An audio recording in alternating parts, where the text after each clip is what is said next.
we're gonna measure, and this is tells you what we're gonna measure, and what we also the required precision, as well as how long we need to measure in order for us to accomplish that resolution, or that, I'm sorry, precision.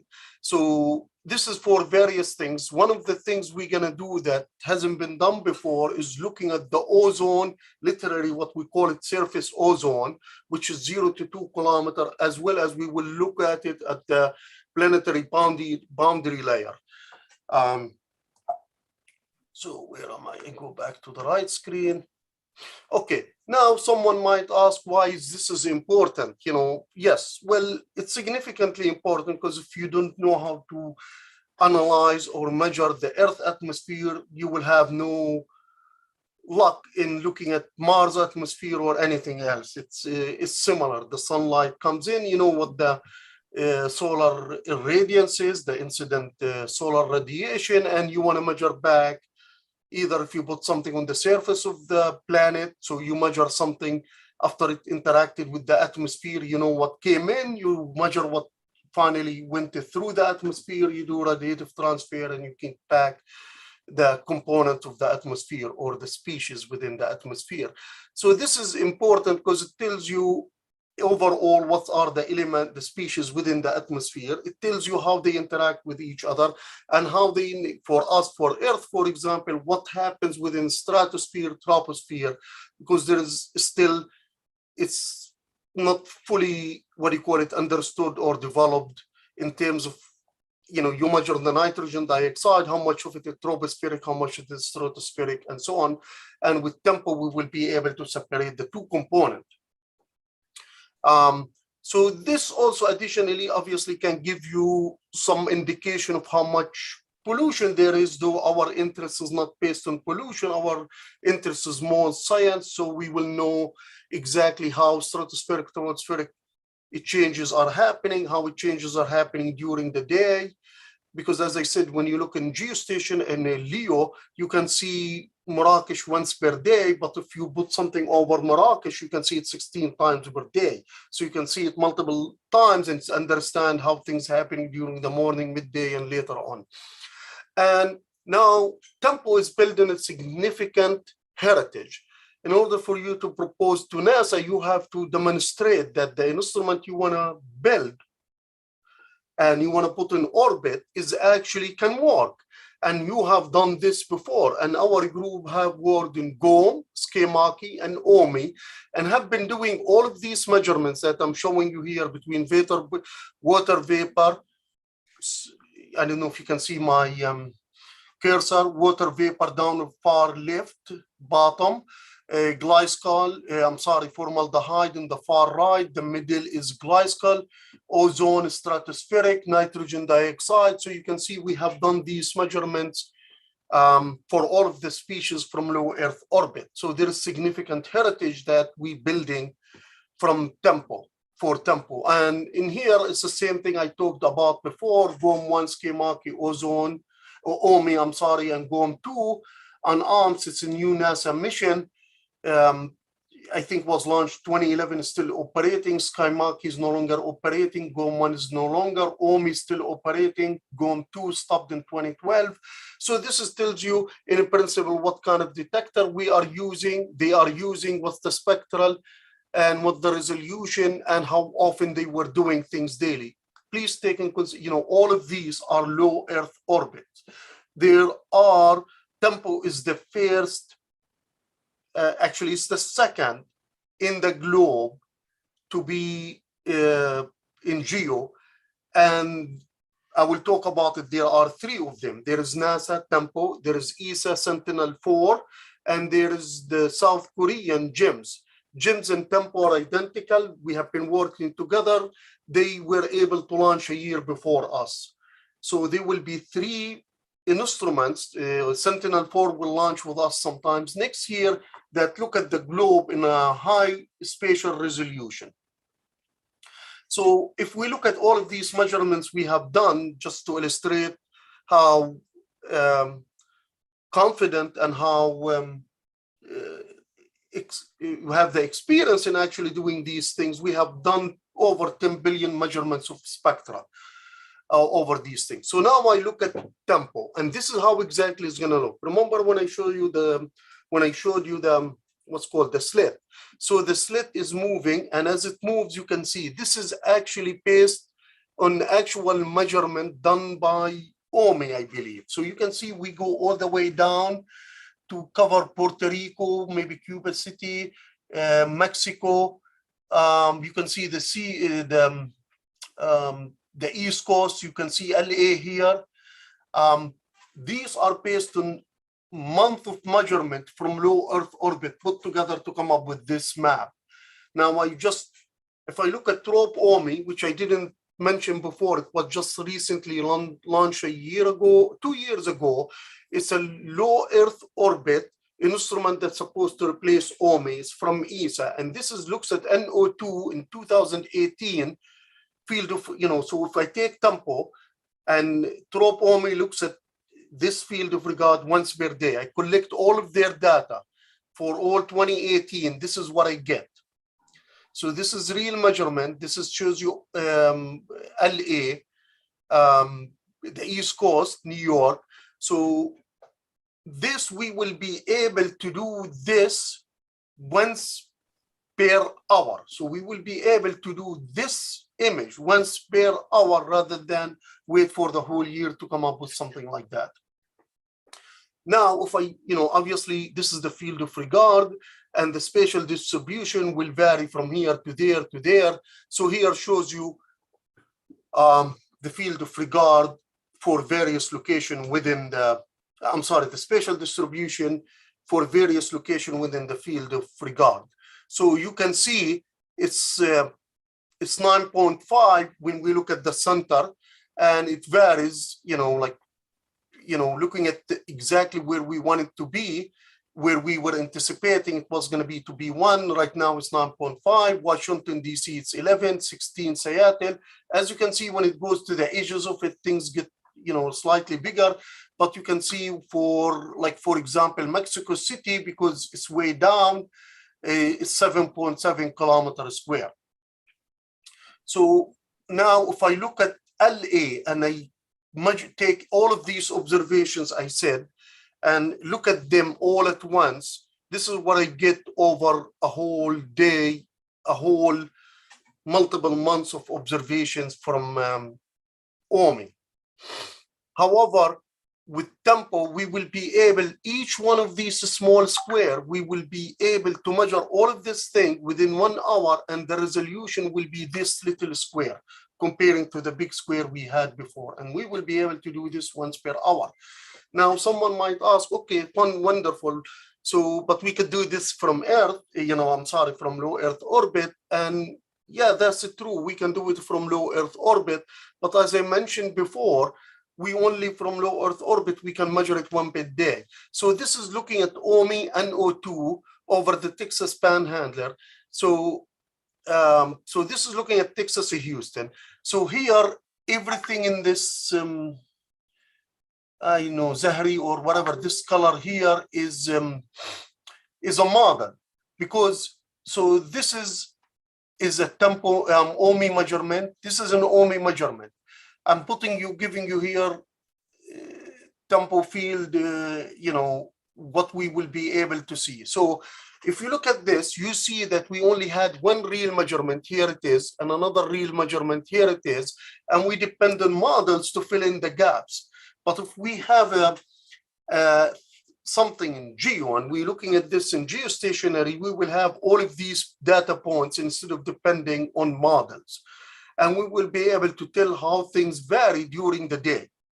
So that's the importance of doing this. Additionally, this resolution will be significant. Instead of looking at Texas, in Houston, Texas, as in 200 kilometer, like in wide area, we will be able to slice that into 10 kilometer square areas.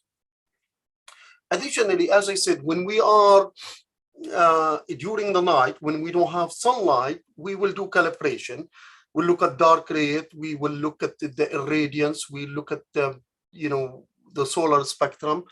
The other thing is important. One, I don't know if many of you recall, you have seen images of Earth, how it looks at night, just lights. So you see Earth with light. So we will be able to actually, during the night, to look at various things to measure the city lights, what we call it. So we will see Earth, not Earth in this case, I'm sorry, we will see the field of regard, our field of regard in high resolution, all of the area space whenever there is light or not. So this is another thing. This is our website. There is significant information there if you are interested. And as I said, the launch algorithm, meaning the algorithm we're going to use. So, okay, so the atmospheric spectrum is not a discrete spectrum. So you look at the line the way you look in the solar or something else, and you see one single line, for example, Lyman alpha at 1216 or 1215.6 or something in the angstrom. You don't see that. In atmospheric, you see the whole band. So in order for you to analyze the whole band, you have to kind of call the retrieval. So you do direct fitting to be able to, so you up for that band you're looking at, in order for you to get the NO2 or oxygen, for example, or ozone, you have to give it all of the cross section for the other species that are in interest, and you have to do radiative transfer modeling for you to get the actual law or signature of the element you are interested in this case, nitrogen dioxide or ozone or whatever. So those algorithms we have, as I said, we have been doing it for low Earth orbit, so it's built on it. Now, I have been, and we have published it twice, one in peer-reviewed journals, once in Arabic, once in English. I proposed something like this for Middle East. So it's exactly the same thing, carbon copy of tempo, but to put it over Middle East. And what I'm thinking in Middle East here is to put it over, I did the studies to put it over Sharjah, Doha, and Mecca. So if we put it over Mecca, and I will talk about it later, but the point here is exactly the same thing. We'll have the same two detectors. If there is more money, we can add an IR, infrared detector, and we can look at methane also. Now, the advantage of this, we will be able to look from India all the way to just the tip of Italy south to Croatia. And we will look from Djibouti all the way to the Black Sea. This will provide a significant overlap between the Korean and the European instruments. Additionally, because we are close to the equator, Mecca that is, the resolution will be roughly less than 8 kilometers square, which will be better than the resolution of the identical instrument tempo over US. We still collect the same things as everything else, as I talked about: ozone, surface ozone, boundary layer, formaldehyde, water vapor, and so on. So I went on OMI data, ozone monitoring instrument, and I looked at NO2 in the tropospheric. So this is taking 2013, averaging everything. And so here you can see, so this is the Nile. So you can see Jeddah, Riyadh. So you can see the Gulf. You can see the ship's tracks in the Red Sea. Then if I take the field of regard I told you about, if I put it over Mecca and I do NO2, and this is again to come up with this image, and yeah, this is OMI also as well, for NO2, nitrogen dioxide, from 2005 to 2018, I took the month of April for all of these years and averaged it to come up with this image. So you can see the Nile Delta, the ship tracks. So you can see Korea, in here will be part of the gems.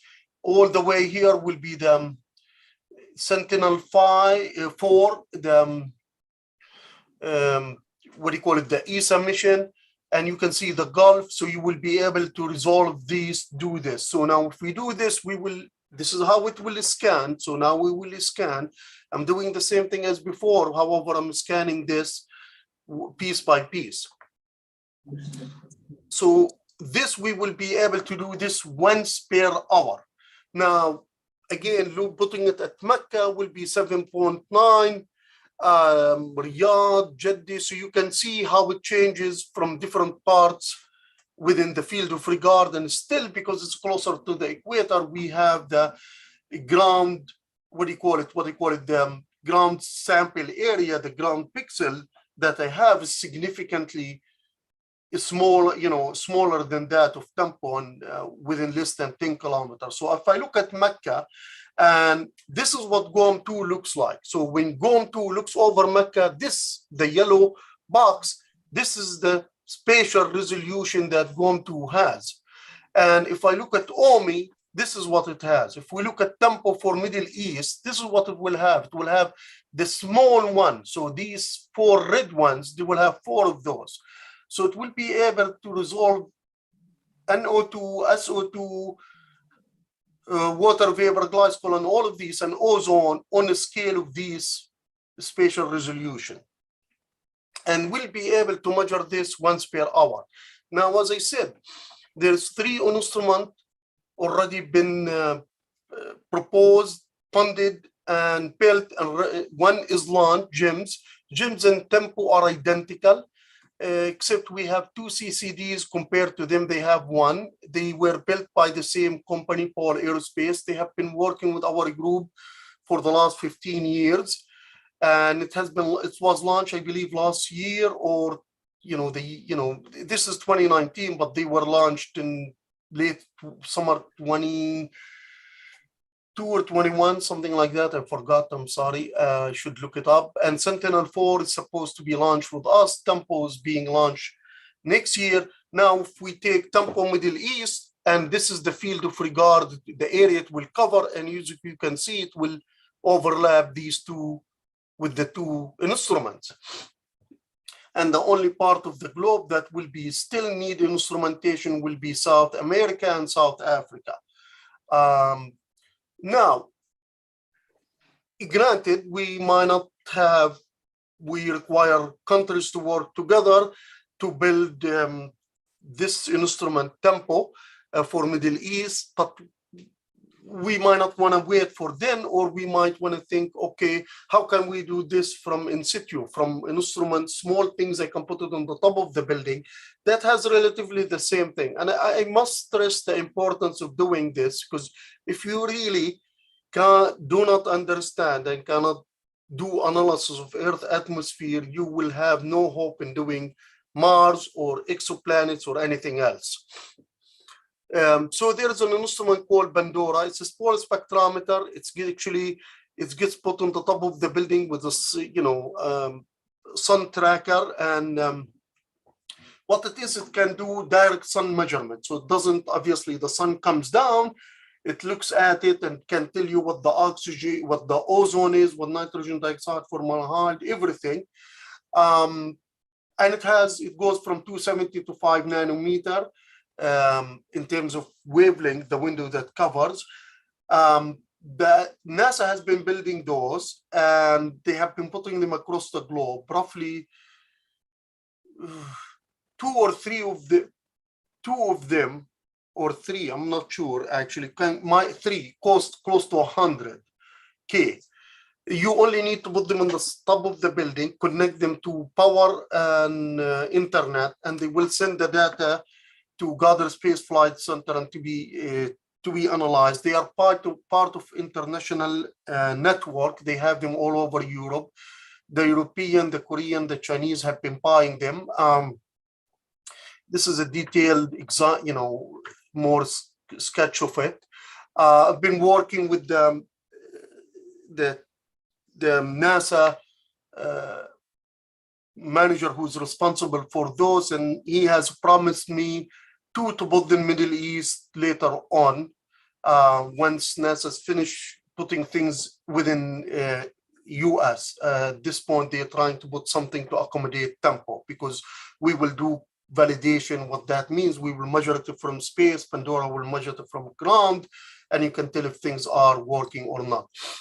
So for summary, I would say tempo Middle East allow us, the Arabs, to be part of a global monitoring, group. If Sentinel-4 measure something, they want your data. If GEMS wants to your data, you are part of their papers. And we are willing within our group to provide you with the blueprint to build it with training, everything you need, including the research algorithm to actually develop the data, and hosting people here at our center. Obviously, as I said, Tempo Middle East will actually do an overlap between GEMS and Sentinel-4s, and will be great to be able to measure something in the 3 instruments and validate that to make sure it is important. Additionally, this is a significant collaboration between 3 instruments if we end, or 4 instruments if Tempo Middle East get built. And our Tempo is actually collaboration between us and many people. We are the PI institution.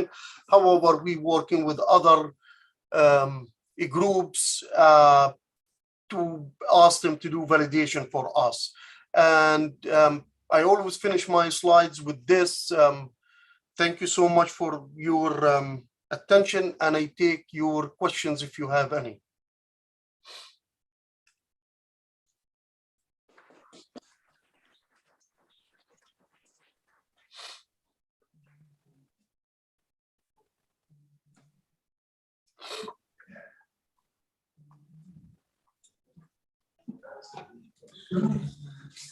هاي رائد.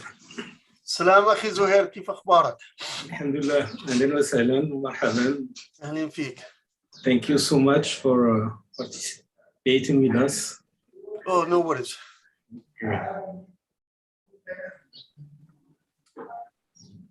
No question from the room? So, for example, if we can manage to do one of the Pandoras and put it on the top of one of the buildings in Qadi Ayyad University, that will be great, because you will be able to measure all of these components, all of these species, ozone, nitrogen dioxide, sulfur dioxide over Marrakesh, and you will be able to compare it to space observation to see OMI when it looked, or Trop OMI or ARMS when they looked from space. Did you see the same thing or not? And also it will give you an idea how to do this, and you will develop a program in actually being able to do atmospheres regardless what it is, because what applies to Earth applies to Mars or any other planet. It will vary, obviously, the radiative transfer, because Earth is slightly more complicated because of water vapor. Thank you, Professor Wright. Some more questions for Professor? Yes, please. Yes, Suleiman. شكرا على العرض القيم الذي تقدمت به لنا، استفدنا كثيرا. وسؤالي هو: لماذا اهتميت بتركيز الأو2 alors هناك غازات أخرى سامة أكثر من الأو2؟ سمعت أخي رائد؟ سمعت بس متقطع أخي، ممكن أنت تعيد لي السؤال؟ The question is why you're interested in nitrogen 2 and not other molecules that may be more dangerous. Okay, so it's not that we're interested. So what controls you is the spectrometer, right? The grating and what the wavelength you can measure. NO2 is important because NO2 is significantly man-made, right? So you can tell how it behaves or how much of it is in one area than other. Ozone is important, and that's of an interest because obviously it has effect on our ozone layer, or how much we have of it or don't have. So the point here is you want to know how these, because those are these components are the primary, say, pollution or controllers of the pollution within the atmosphere. Now, if you have an infrared detector, which is outside the wavelength we're looking at, you can look at methane. So that was suggested for, if you do Middle Eastern instrument, you add infrared to it. So, for example, let's say hypothetically you have the enough resolution to look at exoplanet atmosphere. And you were able to measure it and look at the variation of NO2. And you see variation from season to season or things like that. You will be able to tell relatively how much of that is, let's use the word man-made, meaning industry-made on that exoplanet comparing to natural being produced by nature. That's all. We have 5 minutes, so another question, please. Okay, cool. Go ahead. Yes, thank you. My name is Victor. I think it's a very interesting presentation. I was really impressed with the whole lot of work this project is going to do and achieve different layers and environments. And I was wondering if at a rudimentary level is going to also expose a level of pollution, say in the seas, in the hydrosphere, if you will. Would they be able to reveal?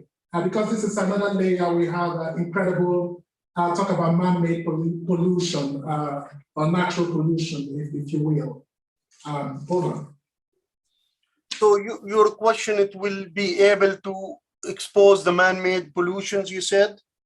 Yes, in the hydrosphere, in the water bodies, the oceans. Sure. So in water bodies tend to be important. The only thing will be, like when you look at the Middle East, you could see the Red Sea with the ship track, right? Pollution. Now looking within US, unfortunately, it won't cover too much of, it will cover some part of the water, the ocean from Atlantic to Pacific and way down to Gulf of Mexico. But those comparing to the urban areas next to it, like New York, Chicago, Mexico City, LA, they will be more, prominent comparing to the ocean. Now, however, another body of natural body that has no pollution, it's not pollution, but you get what's called bromine monoxide because the salt is resolved and it produces bromine monoxide. Bromine monoxide is important because it's actually, it takes bromine from one oxygen, as it dissolves, it produces more ozone. So it's important because it produces more ozone. This, you can see bromine monoxide from volcanoes, relatively. You can see it from salt water bodies or the polar caps, obviously because it's ice. So you will be able to see maybe some of that around the Great Lakes of Michigan and Toronto area, Ontario, and things like that. I have looked myself and using OMI data at the Dead Sea and how much of bromine monoxide was produced by the Dead Sea as well as Salt Lake cities, what we call them Salt Lake bodies, I'm sorry. Thank you. This one. One question for Oh, thank you, Prof. Wright, for this presentation about, and this project is very exciting. So since we are organizing this school in Africa, and we have many Africans here, so do you know if there's any other project to do that for the African continent, or any support from any other continent to have another satellite just dedicated for the African continent? I don't know. I know one